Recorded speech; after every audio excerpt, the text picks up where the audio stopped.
Assalamualaikum warahmatullahi wabarakatuh. Perkenalkan, nama Ibu Nursari, mahasiswi jurusan Tadris Biologi UIN Antasari Banjarmasin. Di sini, Ibu akan melakukan praktik pengajaran lapangan yang pertama. Mari belajar bersama Ibu. Sebelumnya, Ibu sudah men-share link presensi kalian di grup WA. Jadi, silahkan bagi kalian yang belum diisi ya. Lalu, sebelum masuk ke pembelajaran, alangkah baiknya kita berdoa terlebih dahulu agar pembelajaran kita pada hari ini berjalan dengan lancar. Berdoa dimulai.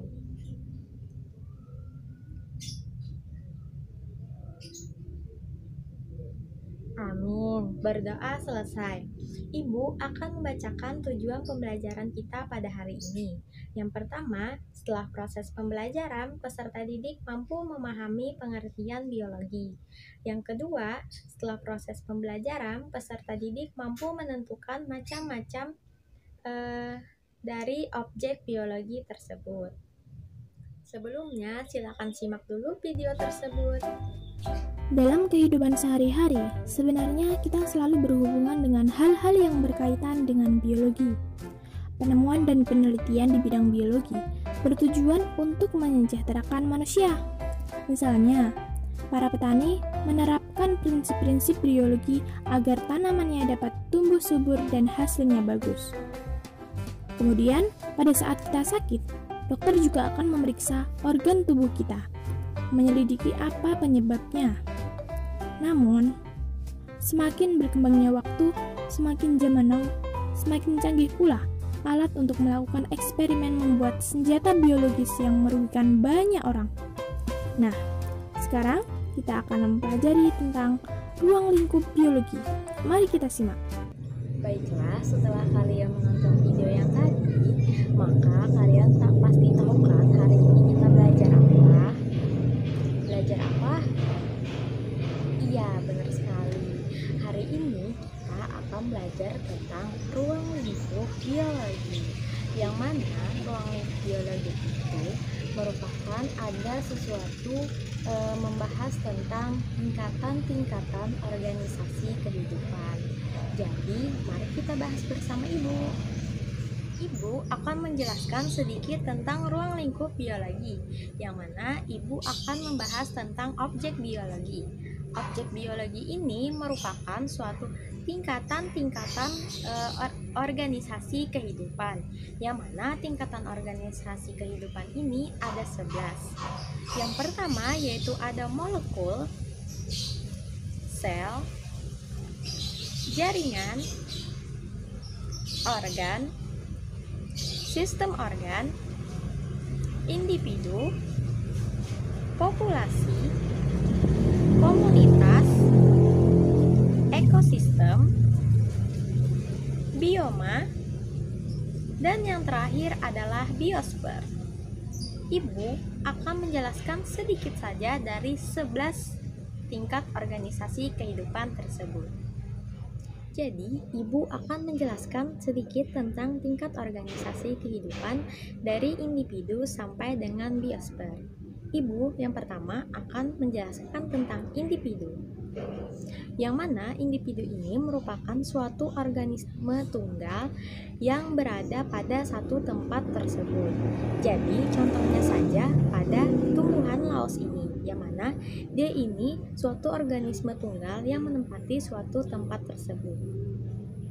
Selanjutnya, Ibu akan menjelaskan tentang populasi. Populasi adalah suatu kumpulan dari beberapa individu, yang mana Ibu akan mencontohkan populasi tersebut. Jadi, ini adalah sekumpulan tanaman laos berada di satu tempat yang sama. Jadi, ini disebut dengan populasi. Lalu, selanjutnya, Ibu akan menjelaskan tentang komunitas. Jadi, komunitas itu merupakan suatu kumpulan dari beberapa populasi, yang mana bisa dilihat di sekitar Ibu. Ini merupakan suatu komunitas, yang mana ada populasi-populasi yang berada di satu tempat ini.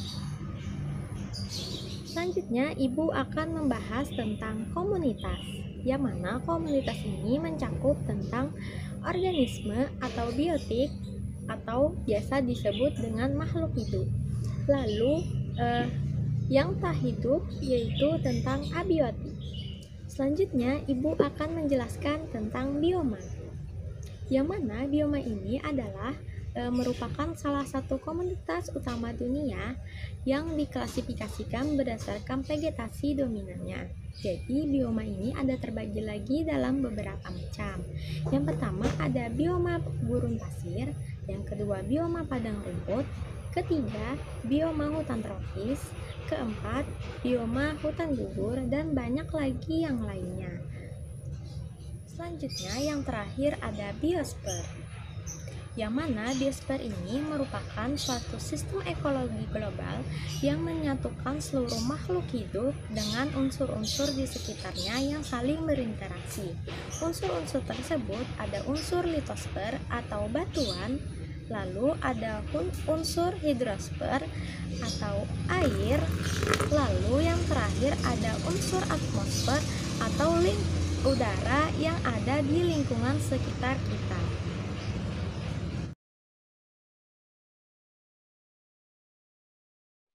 Hari ini kita akan membahas tentang ruang lingkup biologi.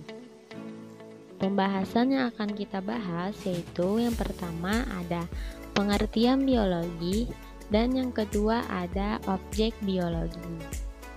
Yang pertama yaitu pengertian biologi, yang mana biologi ini berasal dari kata bios yang artinya hidup dan logos yang berarti ilmu.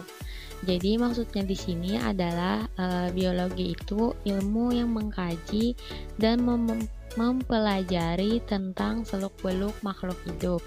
Yang mana juga biologi ini merupakan ilmu yang sangat luas dan serta juga berkaitan dengan ilmu-ilmu lain. Contohnya itu seperti fisika, kimia, dan juga geografi. Selanjutnya yaitu ada objek biologi. Objek biologi ini merupakan suatu tingkatan organisasi kehidupan secara berurutan, mulai dari yang paling kecil sampai yang paling besar. Yang mana yang pertama itu ada molekul, sel, jaringan, organ, sistem organ, individu, populasi, komunitas, ekosistem, bioma, dan yang terakhir ada biosfer. Yang pertama kita masuk ke molekul. Jadi molekul ini adalah suatu atom-atom berikatan membentuk molekul. Struktur dan fungsi molekul menyusun komponen-komponen pembentuk sel. Contohnya saja misalnya molekul protein, molekul fosfolipid, kolesterol, karbohidrat, air, dan ion-ion lain yang merupakan suatu komponen penyusun membran sel pada molekul tersebut. Selanjutnya yang kedua yaitu ada sel. Sel merupakan unit terkecil dari makhluk hidup secara struktural dan fungsional, serta tidak dapat dibagi lagi menjadi bagian yang lebih kecil. Jadi sel ini terbagi menjadi dua, yaitu ada sel hewan dan juga sel tumbuhan. Lalu ada pula juga sel prokariotik dan juga sel eukariotik. Selanjutnya ada jaringan. Jaringan adalah sekumpulan sel yang mempunyai struktur dan fungsi yang sama antar sel dan membentuk jadi satu kesatuan. Maksudnya di sini adalah suatu kayak jaringan saraf yang berfungsi untuk menyampaikan dan menanggapi rangsang dari reseptor ke efektor. Jadi selanjutnya ada organ dan sistem organ. Pengertian organ adalah merupakan struktur yang terbentuk dari beberapa jenis jaringan yang bekerja sama untuk menjalankan fungsi tertentu. Contohnya saja misalnya organ kulit, organ hati, yang mana organ kulit ini terbentuk oleh beberapa jaringan yang berbeda seperti jaringan epitel, jaringan otot, jaringan darah, dan juga jaringan saraf. Jadi keseluruhan jaringan tersebut kayak saling bekerja sama kayak gitu ya, menjalankan fungsinya seperti melindungi tubuh. Sedangkan sistem organ adalah sekumpulan dari beberapa organ, yang mana organ-organ yang dalam tubuh kita itu kan saling kayak satu sama lain berhubungan kan. Misalnya ada hati, ada paru-paru, ada ginjal, lambung, pankreas, usus besar, usus halus. Nah, jadi itu merupakan suatu sekumpulan dari beberapa organ. Selanjutnya ada individu. Individu merupakan suatu organisme tunggal yang tersusun oleh kumpulan sistem organ, yang mana bisa lihat di gambar, yaitu ada seekor kucing. Misalnya contoh lain seekor itik, seekor ayam, seekor tupai. Itu merupakan suatu individu. Selanjutnya ada populasi. Populasi ini merupakan suatu individu-individu sejenis yang berkumpul di suatu tempat tertentu pada waktu yang sama, membentuk tingkat organisasi kehidupan yang disebut dengan populasi. Yang mana misalnya kayak tadi kan seekor kucing. Jadi kayak misalnya ada 5 ekor kucing kayak gitu. Nah, itu kan merupakan suatu kumpulan dari beberapa individu kayak gitu. Nah, jadi kayak sekumpulan individu itu berkumpul di suatu tempat kayak gitu. Nah, misalnya kayak kumpulan itik kayak gitu. Nah, misalnya 10 itik berada di kandang kayak gitu. Nah, itu tuh bisa disebut populasi karena kan mereka itu suatu individu sejenis yang berkumpul di suatu tempat tertentu. Selanjutnya ada komunitas. Komunitas ini adalah suatu kumpulan populasi yang menempati area yang sama dan saling berhubungan. Jadi, misalnya saja tuh sekumpulan itik, sekumpulan kucing misalnya, lalu ada lagi sekumpulan semut. Jadi mereka itu berada di satu tempat yang sama. Jadi itu kayak membentuk kayak komunitas gitu kan, karena kan ada sekumpulan itik, lalu ada sekumpulan kucing, ada sekumpulan semut. Jadi mereka itu saling berinteraksi satu sama lain. Komunitas ini pun dibagi menjadi 2, yaitu ada akuatik dan yang kedua ada terestrial. Komunitas akuatik ini terdapat di laut, danau, sungai, parit, dan juga kolam. Sedangkan komunitas terestrial ini yaitu tuh terdapat di padang rumput, padang pasir, kebun raya, halaman rumah, kebun, dan juga di sawah. Selanjutnya ada ekosistem. Ekosistem ini merupakan suatu unit fungsional yang mencakup organisme atau biotik dengan lingkungannya yang tidak hidup atau biasa disebut abiotik dalam hubungan saling mempengaruhi dan berinteraksi. Misalnya saja di dalam suatu tempat itu adanya manusia ataupun hewan, tumbuhan, bakteri, jamur, ganggang, dan lainnya. Misalnya yang lainnya tuh ada batu, ada air, lalu ada tanah. Jadi mereka itu di tempat itu saling mempengaruhi dan juga saling berinteraksi. Selanjutnya yaitu ada bioma. Jadi bioma ini adalah salah satu komunitas utama dunia yang diklasifikasikan berdasarkan vegetasi dominan dan ditandai oleh adaptasi organisme terhadap lingkungan suatu habitat tertentu. Nah, jadi bioma ini ada terbagi lagi beberapa macam, yaitu ada bioma gurun pasir, bioma padang rumput atau stepa, lalu yang ketiga yaitu ada bioma sabana, ada bioma hutan tropis, ada bioma hutan gugur, bioma taiga, bioma tundra, dan bioma hutan bakau. Yang mana bioma di gurun pasir ini kayak terdapat tumbuhan kayak kaktus, lalu kan banyak tuh kaktus-kaktus kayak gitu di gurun pasir. Lalu hewannya itu ada kayak unta, ular, laba-laba, kadal, dan beberapa jenis serangga lainnya. Lalu yang kedua itu ada bioma padang rumput atau stepa. Jadi bioma padang rumput ini suatu kayak curah hujannya itu 250 sampai 500 mm per tahun kayak gitu. Nah, jadi terletak di antara perbatasan tropis dan subtropis. Misalnya saja di Hongaria, Rusia Selatan, Asia Tengah, Amerika Selatan, dan Australia. Selanjutnya yaitu ada bioma sabana, yang mana kayak tempatnya itu hampir semuanya itu padang rumput, yang mana adanya hal yang membedakan yaitu adanya pepohonan yang tumbuh secara menyebar seperti akasia dan palem. Selanjutnya ada bioma hutan tropis, yang mana bioma hutan tropis ini merupakan jenis hutan yang paling subur dan hanya ditemukan di daerah tropis. Di bioma subtropis ini pun banyak keanekaragaman tumbuhan yang hidup kayak banyak kayak gitu. Nah, kayak tumbuhan-tumbuhan langka kayak gitu, nah tumbuh di bioma hutan tropis ini. Lalu bioma hutan tropis ini ditemukan di sepanjang aliran sungai Amazon di Amerika Tengah, ada juga sebagian di Asia Tenggara, Papua Nugini, dan lembah Kongo di Afrika.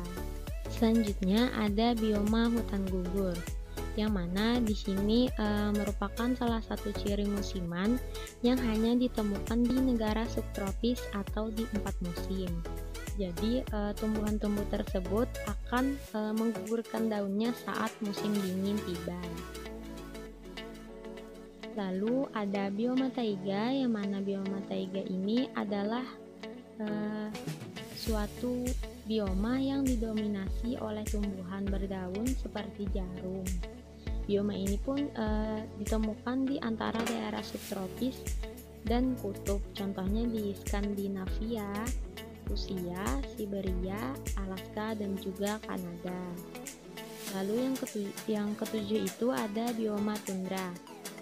Bioma tundra ini merupakan istilah yang memiliki arti daratan tanpa pepohonan. Jadi kayak bioma ini tidak dihuni oleh pepohonan kayak gitu. Nah, bioma ini kayak dihuni oleh beberapa lumut, misalnya saja lumut perak. Selanjutnya ada bioma hutan bakau atau mangrove. Bioma hutan bakau ini bisa kamu jumpai di sepanjang pantai yang daerah tropis dan subtropis. Jadi salah satu fungsi kehadiran hutan bakau ini adalah meminimalisir dampak yang diakibatkan oleh abrasi air di laut. Hutan bakau ini biasanya terletak di sepanjang pantai timur Sumatera, pantai barat dan selatan Kalimantan, daerah Senggara Anakan, dan juga di Wonorejo, Surabaya. Selanjutnya ada biosfer. Biosfer ini adalah sistem ekologi global yang menyatukan seluruh makhluk hidup dan hubungan antar mereka, termasuk interaksi dengan unsur litosfer atau batuan, hidrosfer atau air, dan atmosfer atau udara di bumi. Jadi adapun karakteristik biosfer ini terbagi menjadi 18 karakteristik, yang mana ada fauna di padang rumput, fauna di tengah gurun, fauna di daerah tundra, fauna di daerah hutan tropis, fauna di daerah taiga, fauna di daerah perairan, fauna di daerah hujan tropika, di hutan musim tropika, hutan iklim, hutan sedang, hutan gugur, hutan taiga, hutan stepa, sabana, tundra, gurun, terumbu karang, dan juga padang lamun. Mungkin itu saja yang dapat Ibu sampaikan. Ibu akan menyimpulkan pembelajaran kita pada hari ini. Yang mana biologi itu adalah merupakan ilmu yang mendeskripsikan tentang makhluk hidup. Lalu yang kedua ada objek biologi. Jadi objek biologi ini merupakan suatu tingkatan-tingkatan organisme dari yang kecil sampai yang besar.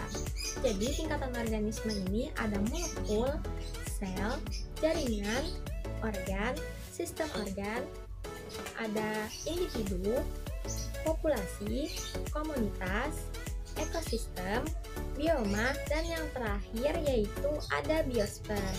Mungkin itu saja kesimpulan yang Ibu bisa sampaikan. Untuk PR nanti Ibu akan share di grup WA kita. Mungkin itu saja yang dapat Ibu sampaikan. Apabila ada salah hilaf ataupun kekurangan pada pembelajaran Ibu mohon maaf. Apabila Ibu ada salah kata, mohon dimaafkan. Wabillahi taufik wal hidayah. Wassalamualaikum warahmatullahi wabarakatuh.